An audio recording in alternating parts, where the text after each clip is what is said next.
Surviving the Death of Money, The Prepper's Guide to Survive. The Coming Economic Collapse. Introduction. I want to thank you and congratulate you for downloading the book, Surviving the Death of Money, The Prepper's Guide to Survive the Coming Economic Collapse. This book contains detailed steps and guidelines on how to survive the death of money and the coming economic collapse through preparation. It will show that there exists a pattern between economic turmoil and the next interval is due in less than a decade if not earlier. The question is, are you prepared? Out of all the reasons for preppers to accumulate stockpiles and to train in survival skills, the most probable event is neither nuclear fallout nor a natural disaster. What event that has repeated not once but thrice in modern history that can cause such a collapse? An economic crisis looms in the horizon and every prepper has begun to prepare for it. In the recent past, the world market came to a screeching halt, buyers can no longer buy and sellers can no longer sell. In the near future, simple purchase for commodities will be impossible. If you want to prepare for the collapse but do not know where to start, then this book is for you. This book contains the basic and essential items that you will need to survive for a few weeks to several years. If you want to prepare for a world where money has no worth, then this book is for you. This book lists down the best storages for worth and value other than money, such as intrinsically valuable items or hard assets. It will also tell you ways on how to preserve and secure them. If you want to prepare for a world in disorder or chaos, then this book is for you. This book shows you how to become independent as the world tries to recover from the collapse. It includes self-defense, self-sufficient and self-preserving methods to increase your chances for survival. If you want to learn tips from experienced preppers, then this book is for you. This book shares with the many insights from preppers, who are now preparing for the coming death of money. I hope this book was able to prepare you for the coming economic collapse. There is no way of knowing when exactly money will die, but preparing for it is under your control. Use the information you learn from this book to guarantee your survival. Step 1. Observe the signs and heed the warnings. In this chapter you will learn the past economic collapse, the most recent collapse, the possibility of a future and worse recurrence. It happened before the 1940s Great Depression and the 1970s collapse. Skeptics will always take a grain of salt in the forecast of the death of money. They may think money, which is so entrenched in the very fabric of daily life, can never die. Few know that money almost did twice in the 1940s and the 1970s.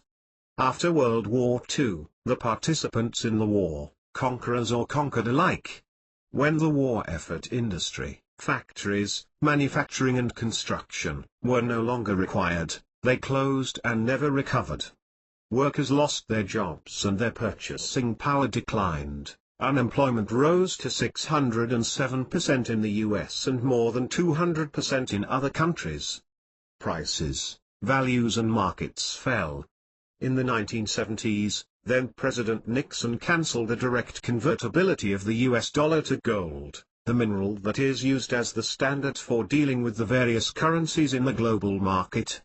This means that for every dollar spent outside the country, the US will guarantee payment on the basis of the country having gold. The success of this system made other currencies base their own value in the US dollar. When Nixon suspended this procedure coupled with the various social and economic conditions of that time, the entire system came to a grounding halt. The stock market fell and values of assets were reduced. The value of the average American's money decreased too, and consequently, state governments found themselves short of cash and defaulting on massive loans, even unable to pay city utilities, payrolls, and can no longer apply for other loans. Abroad, governments lost their confidence in the ability of the US dollar to represent value. Americans, who were on business or vacation in other countries, were refused service when they attempted to pay in US dollar. The US government itself issued bonds not in US dollar but in Swiss francs. The US dollar's purchasing power was reduced by half and inflation rose by more than half.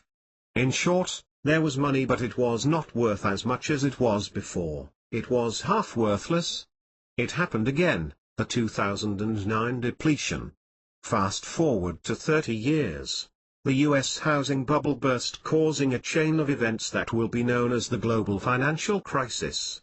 The average American lost their properties and values of their money. Financial and banking companies closed and declared bankruptcy. The US government initiated bailout procedures but not before the crisis reached other countries. The links that strengthened trade and exchange between other countries became the same conduits that weakened them. Across the pond, European counterparts, banks, stocks, financial institutions in the United Kingdom, Finland, Spain, Greece and other countries with investments in the US economy were also affected. The European Union, through the countries' respective governments, issued bailouts once again. In short, not only money but also actual properties, were not worth as much as it was once before, it was again almost half or even completely worthless. The average person thought that the crisis was the first and only one of its kind. However, economists have seen the eerie similarity this first crisis is with the 1970 collapse. It will happen soon, crises, disasters and wars. Money was in its deathbed around the 1930s, the 1970s and again in the 2000s. The 30-year pattern becomes obvious. Today, the same events conditions that occurred during these 30-year intervals are once again present. Wars are being waged, though in another part of the globe. Confidence is being lost again in the value of the US dollar. Assets and properties are losing their value and Americans are losing their purchasing power. Both natural and man-made disasters occurring not just abroad but in mainland does, like hurricanes, floods, earthquakes and fire. Terrorism and cyber-terrorism occur at an alarming rate. The next 30th year occurs in 2030 and although this book was written in 2014, already there are whispers of an imminent change. As the Western economies recover from the crises, Eastern markets become more and more the focus of economists and world leaders. However, even within the countries in Asia and the Middle East, there are talks of slowing growth and reports of gradual decline. Aside from the 30-year interval, there is another pattern. The intensity of each crisis seems to grow stronger and its effects more terrible. Money survived the 1940s and it barely did in the 1970s. It was certainly in its deathbed in the 2000s. On 2030 or even earlier, will it still survive? If the pattern persists, then do not wait for 2030, prepare now. Step 2, prepare today and allocate for the future. In this chapter you will learn the minimum items you must have, the essential items that you may need, the other items that you may want to have. If the economy does recover and money is resurrected in the same or in a different form, expect that there will be disorder and chaos in the immediate days that it happened. Recovery, if it happens, will not be done in months but in years. Although there is a pattern of 30 years for every collapse, there is an average of 5 to 10 years of recovery. When it happens, you are in it for the long haul and your bank accounts, your retirement fund and your money are worthless. Accumulate basics, food, shelter and clothing. As early as now, hope for the best but prepare for the worst. Your basic needs are and in order of importance are food, shelter and clothing. Acquire these items early on when you still have the means to buy them. Stock up on food items but steer clear of perishable types. Along with a can opener, the top 10 best food items that you need to accumulate are water, dehydrated meats, protein bars and cheese, oils, cereals and rice, pasta, raisins, dried fruits and jams, salt, canned fruits and vegetables, beans and legumes. Water. It may not be food but it is more important than food. Distilled is the best choice since it is purest. Consider also powdered milk and coffee. The nutrients and alertness are needed in any situation. Choose also canned goods that have high liquid content, such juices and stocks. They can be used as alternative to water when you cook. Dehydrated meats. Protein is essential for the body and meats will provide it. If you prefer, you can also choose tuna, salmon, sardines and other fish. Protein bars and cheese. As a supplement, you can have these bars and drinks that are rich in protein. Cheeses that are encased in wax will prevent molds and bacteria from growing. Oils. Cooking oils are necessary when you prepare your canned meats. Virgin oil is best but spoils faster. On the other hand, coconut oil is more stable. Instead of buying in large containers, buy in smaller ones. When you open them, the oxidizing process starts. Keeping as many sealed as possible is better. Cereals, oats and rice. Aside from their contents, there are also easy to store and takes very long to expire. They will give you the energy you need. Pasta. It is very resistant to spoiling, most filling to the stomach and inexpensive. It is a good alternative to otherwise more expensive food items. Raisins, dried fruits and jams. The best source of vitamins is raisins. If you want to add any fruit item to your stocks, then raisins should be it. Jams add flavor to your meal and can be stocked in longer period of times. Salt.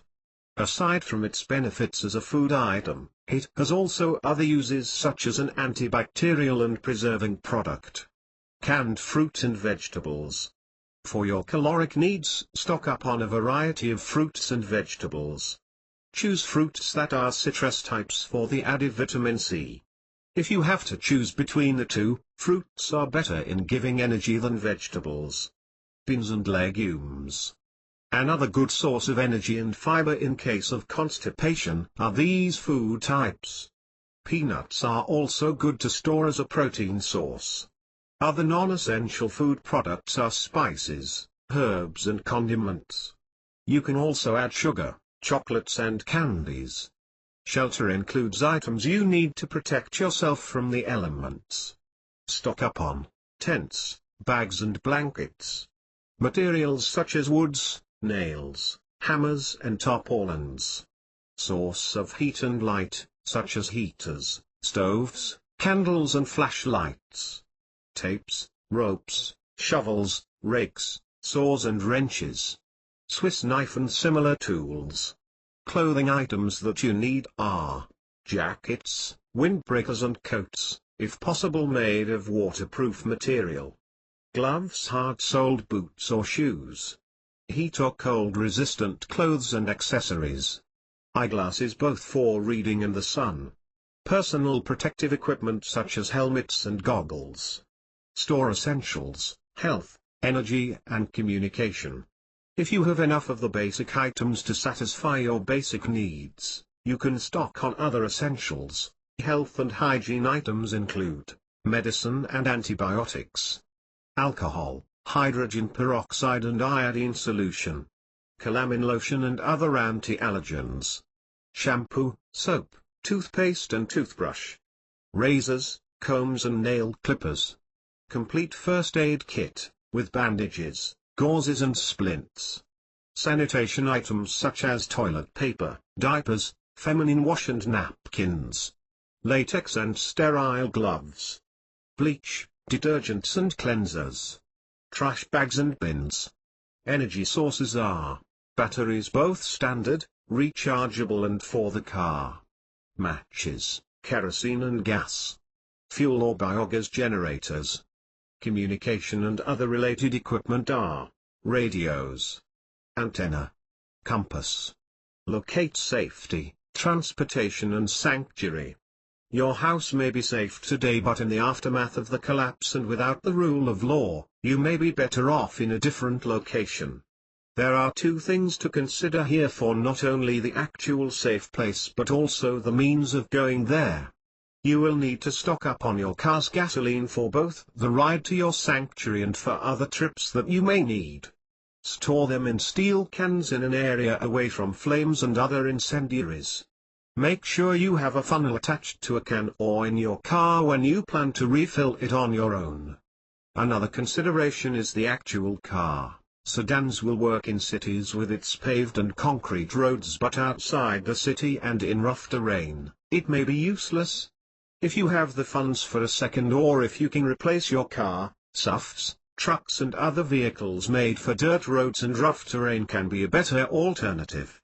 Once you have found your sanctuary, make sure you have not only one but several alternate routes to navigate yourself to and from it. Store paper maps. You may not be able to rely on your GPS and other navigation technology anymore.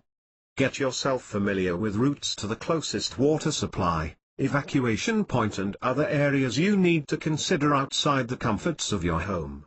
If you have the option of having an alternative and more secure shelter outside your home, you need to have a clear idea on the ideal location. The location should be in a valley, near a source of water. You should also put near arable land, so you can grow your own food. It should also be very exposed to sunlight and other sources of natural light and renewable energy generation. Trees and wood must be nearby in case you need them as firewood.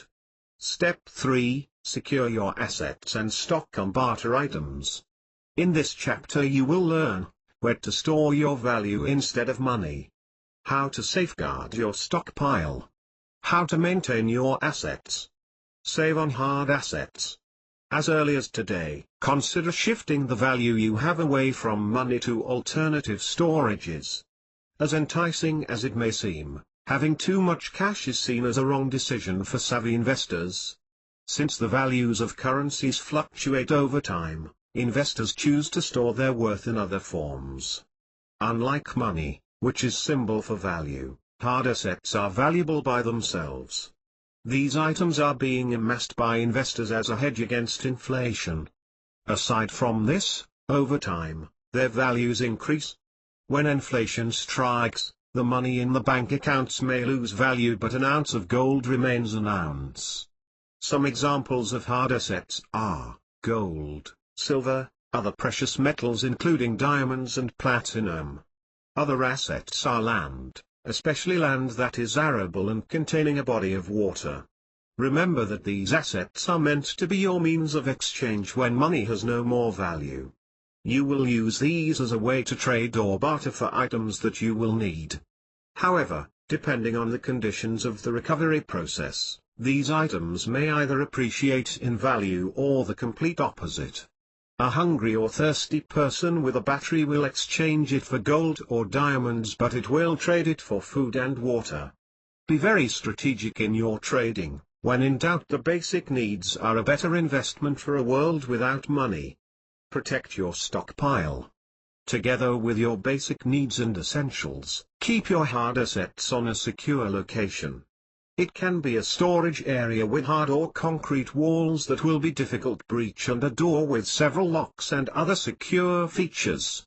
Vaults and safety boxes offer good protection but are too obvious. This means that you need to store your stockpiles in very inconspicuous locations. You can make false walls or floors to hide them.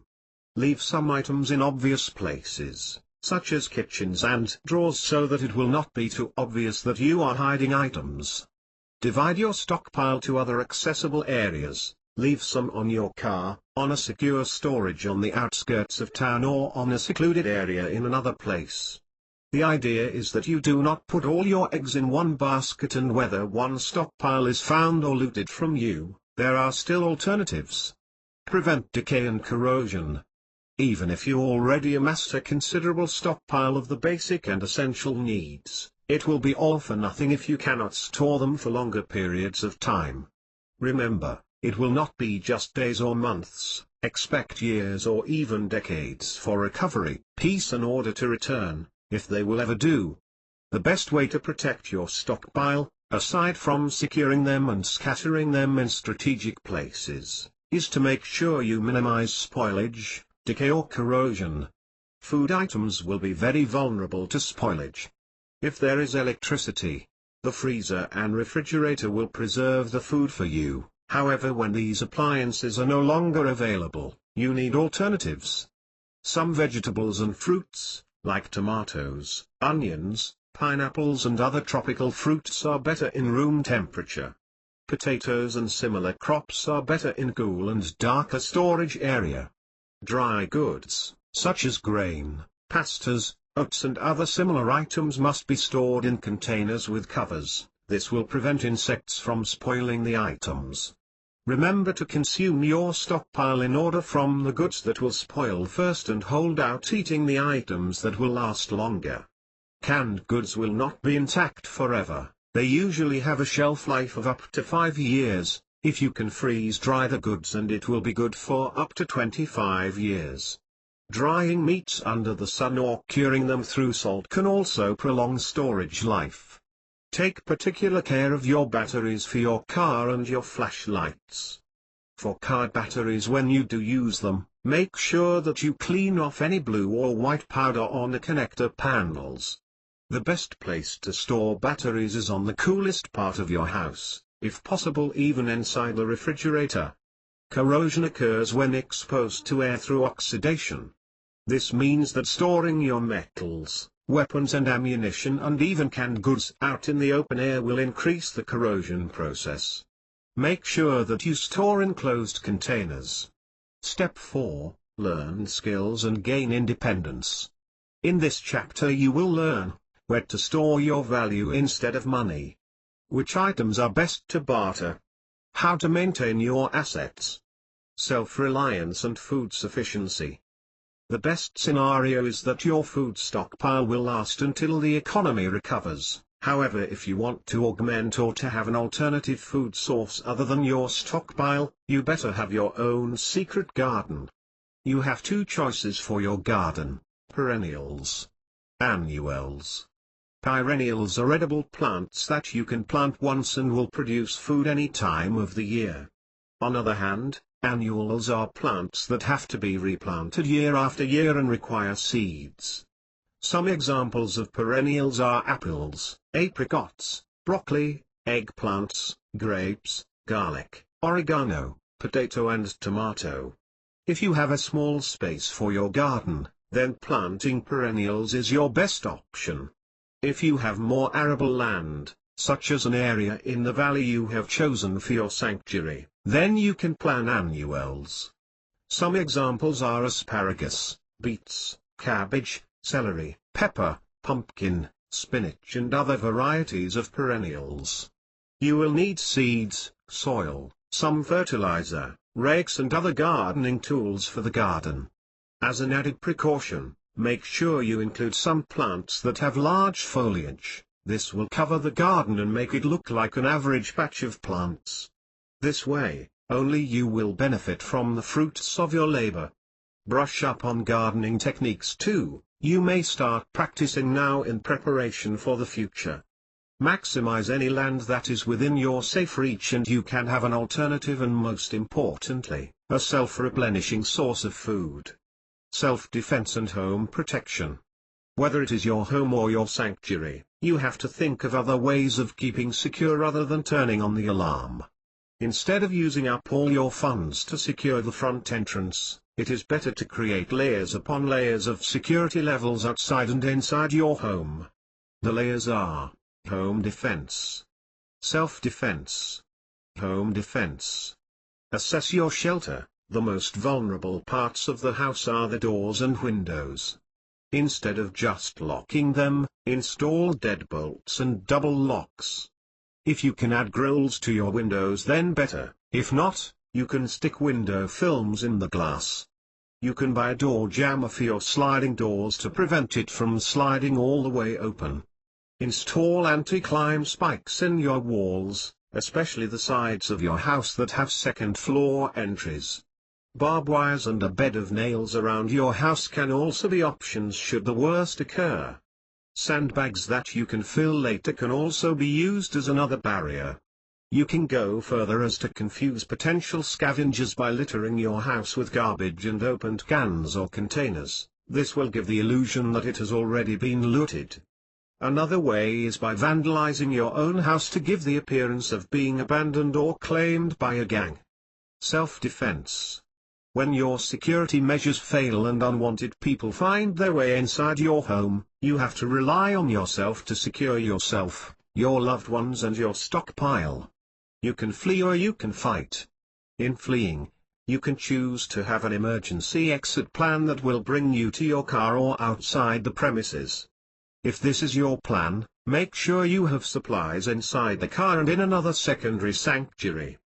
Getting yourself a gun can either be your first or last line of defense. Go to your local gun store and find the requirements for buying a gun. If you choose to have one, make sure you enroll in gun ranges to practice your marksmanship. If you are hesitant to store and use guns, you can have pellet guns, sticks and other improvised but non-lethal weapons. For your self-defense, consider carrying mace, tear gas, tasers and other similar items. Enroll yourself in self-defense class to make yourself your own weapon. Some of these classes are on Jiu-Jitsu, Judo, Muay Thai and Kickboxing. Make sure that you maintain yourself physically fit to make the most out of these defensive measures. Having helmets, padding, and bulletproof vests will be great in the most extreme cases. Self-preservation and psychological health. Aside from external dangers such as marauders or loots and threats to your health by lack of food, shelter or clothing, there is a silent enemy that can risk your survival in a time where there is no more money. Psychological health is a very important issue that you must consider, especially in prolonged periods of solitude. Even if you have the company of loved ones or friends, you must be able to distress and have some degree of peace of mind. Some of these items can help: board and card games and books, spirits, alcohol and other drinks, sports and handicraft items, writing and painting materials, pets. Whether religion, ritual or faith, spirituality also has its own roles in helping you survive. Set aside religious icons such as figures, amulets, books, and other items may give you the hope when all else fails. When you have settled in and secured your sanctuary and stockpile, initiate goals or events. Remember to celebrate occasions, such as birthdays or holidays, go to excursions or hike trails when possible and develop routine or chores for you to do. The situation may be far from normal, but this does not mean that you will give up on any semblance of normalcy in your life. The important thing is that you create a purpose in life on the aftermath, use this to propel and motivate yourself to survive it. Step 5, know the do's and don'ts in the aftermath. Do's. Ration your resources. Instead of basing your rationing decisions on what food you would like to eat, the best measure is the calories you need. Each food product in your stockpile will have their own caloric content when you eat them. An average person will require 2000 calories per day, but remember, this is not your normal day. You may find yourself doing physical activity such as manual labor, which would require you to eat the appropriate quantity. However, if you expect to remain sedentary, then your caloric can be less. Ideally, your stockpile should be able to satisfy your caloric needs, however rationing them must still be part of your discipline.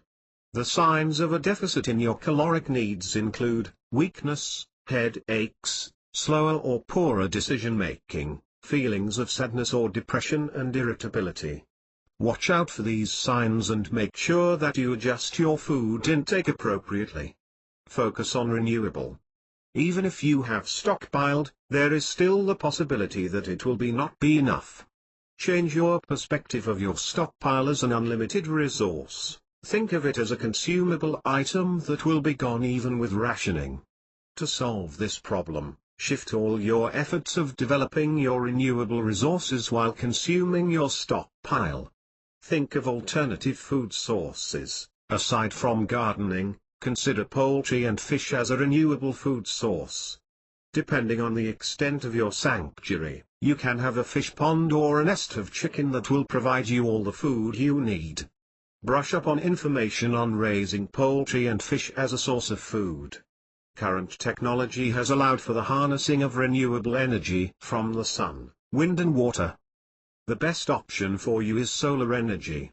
Consider buying solar energy panels that you can install on your home or sanctuary. They will provide you with electricity for some of the most vital of equipment such as battery chargers, refrigerators and other items. Learn to barter. In a post-money world, trading or bartering replace purchasing. By this time, those that are of true value become very important in exchanging items in your stockpile that either you have used up or did not have in the first place. There are several things that you can barter. It can be some items in your stockpile, such as food, shelter and clothing, or some of the essentials, such as batteries, energy sources and protective equipment. You can also barter your own services. If you are particularly skilled at something, say carpentry, medicine or safety, you can use these in exchange for something else. Remember, barter only items that you either have duplicates of or you can replace at any point in time. There is no value in giving up something then needing in the immediate future. Another thing to remember is that values become very subjective in this time. What is unimportant to you may be of such value to the other. Make sure you have an equal, if not an advantageous, exchange. According to experienced preppers, the most valuable items that you can barter after the collapse are already in your stockpile: food, water, medicine or antibiotics, candles and batteries, ammunition, garden seeds and fishing supplies, and amusement items. Don'ts. Try to save everybody. However noble your purpose is, it will be far outweighed by the risks to yourself or your loved ones. After the collapse, there is no way that you can save everybody. You may want to, but the danger it poses is significant. Desperation changes people. The people you may trust today may be very different after the collapse. This does not mean that you should just save yourself. Keep your priorities. Save yourself, since you are the prepper. Who better than the person who has prepared all the stockpiles and all contingency plans? Next are your immediate families or loved ones. This is why it is also important to give them basic training in prepping for the collapse. You may want to think twice if you also plan to include some of your neighbors or casual friends. The more people you serve, the more mouths you have to feed, the more bodies you have to shelter and protect, and the more strain to your stockpile. There is indeed safety in numbers, and if you do decide to save people outside your family or closest of friends, use the following criteria. Save fellow preppers. Together you can combine your stockpile and double your supplies. By this time, you should already have a network of them. Choose people who have special skills that you do not have: builders, medical professionals, security personnel and anyone you know that help you in your own survival. Tell everyone you are prepared. Nobody may notice you as you buy supplies and goods in bulk quantities in the store, but if you tell everybody or show off your stockpile, think again. After the collapse, when people are thirsty or hungry and then the stores are either looted or closed, they will know exactly who has the goods that they need. You will make yourself a target if you let everybody know that you have everything they need. You may think that they will try to make it on their own, but when their own survival is at stake, they will either ask or take whatever resources you have intended for you and your own family. Survival, not charity, is the goal in the recovery stage, and it is best that you remind yourself of this in every decision that you make before and during the collapse. Be public and in the grid. Should you choose to live away from your primary home and survive the collapse in an isolated area, there are certain advantages. You will have better security and more space for you, your family and your stockpile. Your secret garden will have more space and therefore more quantities for harvest, and you may even have areas for raising poultry. All of these advantages will be gone if people are able to find you. In the immediate days after the collapse, electricity, the internet and communication will still be running. Only in the later months or years will these utilities fail. During those early days, your phone, laptop and other items that you use for connectivity will compromise you. If you plan to keep them, make sure they are not just turned off but also remove the batteries. If you plan to move around to get some items from your home or other stockpiles, make sure you do it at night time or when it is dark. Leave no trail of your origins and be very watchful when you are outside your sanctuary. If you do need to communicate with someone, use your mobile or send emails outside and as far away from your sanctuary as possible. Prepare a previously agreed on list of locations that you can meet other than your sanctuary. In these times, it is better to err in the side of caution than risk your own survival. What's next? Now that you have the steps on how to survive an economic collapse, what is next for you to do? The most important step is to accept the possibility of this collapse. It has happened before and it will happen again. Use this acceptance to fuel your drive to protect yourself, your family and your loved ones. The next is to begin building your stockpile.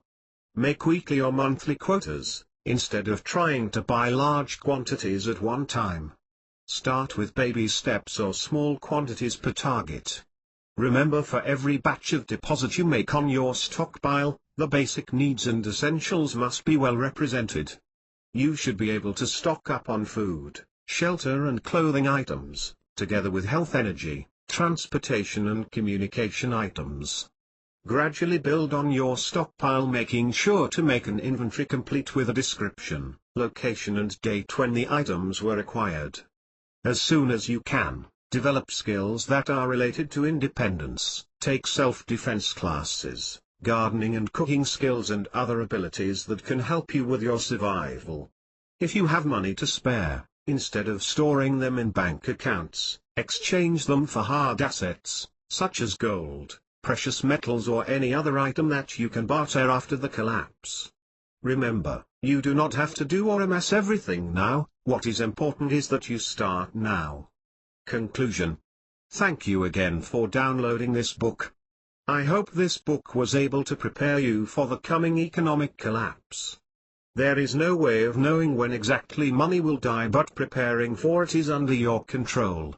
Use the information you learn from this book to guarantee your survival. In a world with no value for money, you can no longer rely on your hard-earned cash to make purchases. While the money you have is still worth something, it is important to buy basic needs and essentials that will not be accessible anymore in the future.